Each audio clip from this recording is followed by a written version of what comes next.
20 million Americans are regular pot users. Aaron Hind is one of them. He was 18 years old when he went to fight in Iraq. Some of the mortars came pretty close to my own positions a couple times. A couple people in my company got killed. After initially turning to alcohol and prescription drugs to cope with his anxiety, Hind turned to pot and found peace. It allows me to focus on daily tasks. It allows me to enjoy my life. But for decades, scientists could not conclusively prove or disprove pot's effectiveness. Now the Department of Health and Human Services has lifted its public health review, a process that made marijuana much more difficult to study than other illegal drugs like heroin, cocaine, or ecstasy. The move has been hailed by both supporters and opponents of marijuana legalization.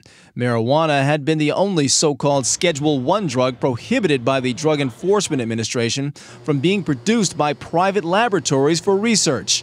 As our own Jacob Ward found out earlier this year, that was a source of great frustration for researchers like Brad Burge. If we're studying aspirin or Prozac or LSD, that's it. All we have to do is get the study drug and start the study. For marijuana, we go into a whole other series of reviews. Bill Piper, the director of the Drug Policy Alliance's Office of National Affairs, released the following statement, quote, "This announcement shows that the White House is ready to move away from the war on medical marijuana and enable the performance of legitimate and necessary research." For Aaron Hind, he's not worried if new research highlights any of marijuana's harmful effects.